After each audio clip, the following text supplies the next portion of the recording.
Today about faithfulness. You can learn something about faithfulness from a 13-year-old girl.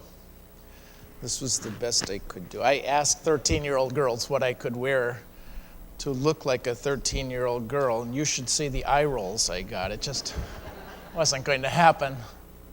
You don't even know my name, although my story's in the Bible. 2 Kings chapter 5 is where you can read about me. You only know me as Naaman's wife's servant girl. I was a young Jewish girl living in Israel, enjoying life, when a nation about 100 miles to the north east of us came down, swooped in, swept up a bunch of us children, and carried us back as slaves. Some children were terribly mistreated. The Lord Jehovah saw to it that I ended up in the home of a good general named Naaman and his very kind wife. They were very good to me.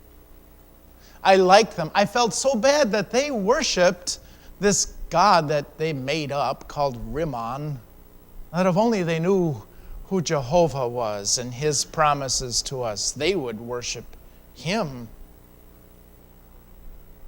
My master didn't have a lot of contact with me. It was hard for me to see him. He was a Mizora, meaning he had a skin disease that wasn't quite leprosy, but something like that. He couldn't be with people. He had to stay separate from people.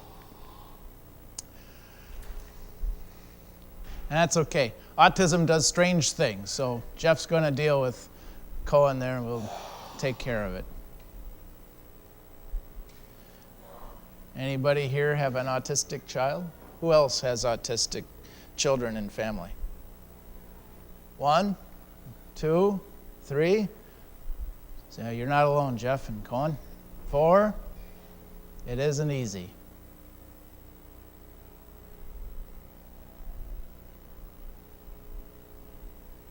There we go, just like that.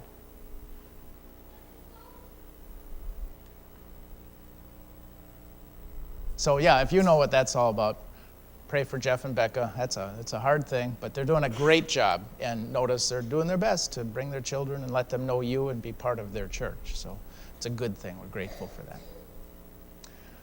Now I got to get back to being a 13-year-old girl. Oh, my master was a Mizora. He had this skin disease. He had to stay away from people. So I didn't have much contact with him. But then I started thinking, if my master were cured by Jehovah, then he would trust his other promises too, promises to save us by sending a Messiah someday.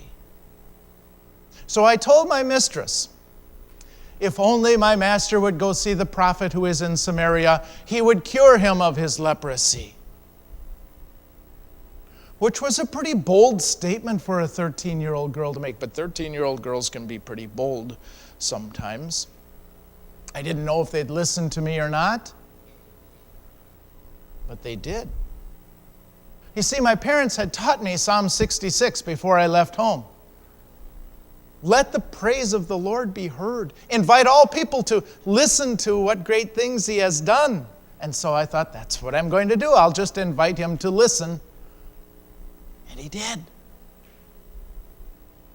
He told the king of Aram he wanted to go see the prophet in Samaria, but the king of Aram sent a letter to the king of Israel, Jehoram, saying, I am sending my general Naaman to you that you may cure him of his leprosy. Well, the king of Jehoram got that letter and he was upset. He said, what's this king trying to do? He's trying to pick a war with me. Who does he think I am that I should be able to kill and bring back to life? Adults, sometimes they just don't listen to 13-year-olds. I didn't say go see the king of Israel. I said go see the prophet Elisha, who's in Samaria. And besides, didn't the king of Israel know that the prophet Elisha could do such a thing? Well, Naaman went to see the prophet Elisha in Samaria. And it must have been quite a sight. He pulls up with his fine clothes and his chariots and his soldiers and gifts of silver to give to the man who would cure him. And Elisha was inside his mud hut. And he wouldn't even come out. He just sent a servant from inside the hut to go outside and tell the man to go wash in the Jordan River 7 times. Naaman was so upset, probably wounded in pride. He told his men, "Come on, let's go, this is ridiculous." But one of his men had the good sense to say, "Master, if he told you to do something difficult, wouldn't you do that? So if he tells you to do something so simple, why not do that?" So Naaman did. And he was healed. It worked. Well, God worked. Naaman, my master, said, "Now I know there is no God in all the world except the God of Israel." He offered to give money, the gifts of silver, to the prophet. The prophet said, "No, I won't accept a penny from you because I don't want you to think that you bought this from God. It was a gift to you from him." So Naaman asked the prophet, "Well then, can we at least take some mud back home from the riverbanks of the Jordan, that we might build an altar there and worship the true God back in Aram?" And that's just what he did.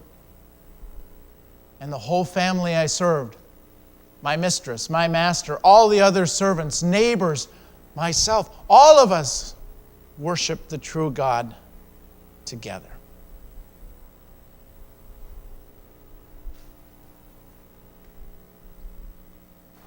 You may think,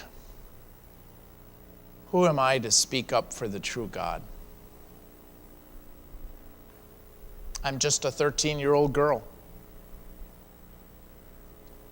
You may think, oh, I don't know the Bible well enough. Somebody may ask me a question I can't answer.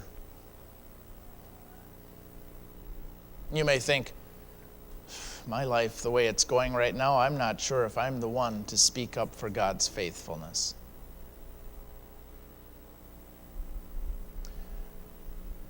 But God is faithful.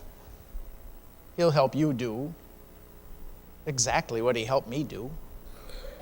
Just speak of his faithfulness and let him do the rest.